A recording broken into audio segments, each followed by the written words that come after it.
Hi guys, good evening. At ngayon, yung natitira natin na chicken nung mga nakaraang araw ay lulutuin natin siya ngayon.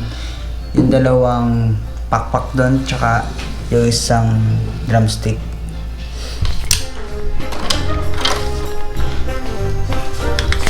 Oops. Uy.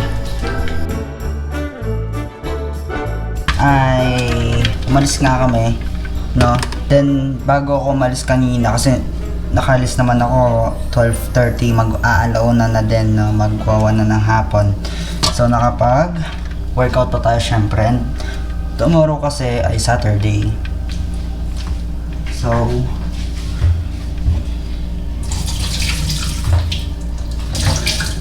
hindi ko alam kung ilang araw na ako nag-exercise ngayon dito sa bahay, pero hindi ko kasi siya binibilang, no?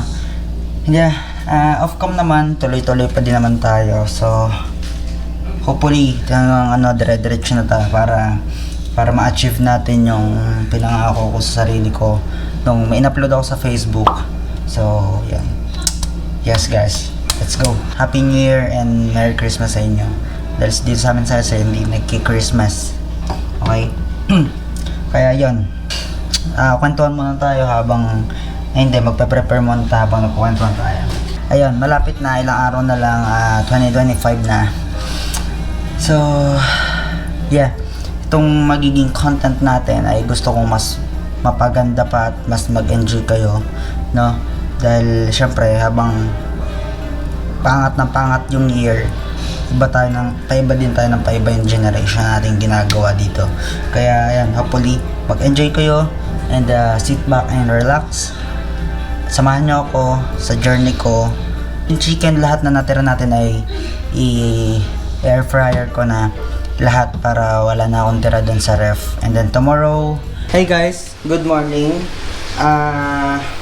Ito, magluluto ako ng pancake for breakfast. Tapos, samahan nyo din ako, wait lang, ihulog ko lang yung pancake natin.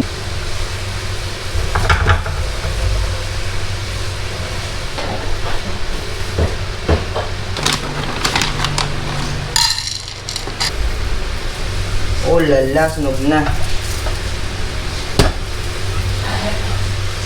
Ito, ang workout natin mamaya dito sa bahay, 1 PM. Then, mag-asikaso lang muna ako ng dito. Tapos mamaya kasi kakain na rin kami ng lunch. Kaya, all gusto to. And then si Bruno, nakapag-ready na rin ako ng food niya. Okay. For the last ng aking workout, pupush pa ako kasi guys, tapos na to eh. Okay. Tapos tayo mag-workout. Kanina pa ako dito. Pero, ayan. Naglabas ako ng 2.8, 2.15. 1, 2, 3,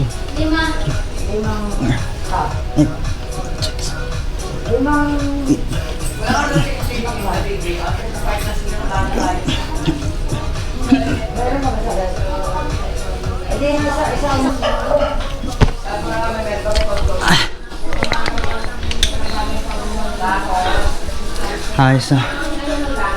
Hey. Kakatapos ko nga lang kanina, nag-workout tayo kanina. So kakatapos ko lang din kumain. And hindi ko na lang na-video kanina dahil may mga ginawa pa ako bukod na nagluto ako. So ito, meron tayong Pascual na yogurt na na ito? Think cream, ano ba to? Strawberry flavor. So malapit na siya ma-expire, kaya buti nakita ko sa ref kanina. Tawag dito, malapit na mag 2025 kasi ngayon ay December 28, so ilang araw na lang. At napakasaya ng araw na yon. Medyo challenging, no? Pero tawag dito, kaya naging challenging kasi yung mga ilalatag na food dyan, syempre masasarap. Syempre hindi naman lahat kumbaga goods, kasi syempre mga bad fats, diba? Mga iniiwasan tayo. Pero try natin, subukan natin. At ayun, ito lang muna yung content natin ngayon guys. Pasensya na, medyo napaka-random ng content natin. Yung mga ngayong upload na to. Pero sana nag-enjoy kayo. And hanggang dito na lang, tatapusin natin tong video na to dahil hindi ako makapag-edit ng ayos sa kwarto dahil may daga po yung kwarto. Hindi ko alam kung saan nagmula yun, pero kasi pakiramdam namin ay naligaw lang yun, nakapasok lang dito sa bahay kasi wala naman dapat na maging cause ng daga kaya magkaroon. Kaya siguro bukas ko na to i-edit para makapag-upload agad tayo kung matapos agad natin ng maaga. And mayroon na din agad kayo mapanood. Hanggang dito na lang guys. Peace out. Subscribe and see you in the next vlog guys. Bye guys. Peace. Bye.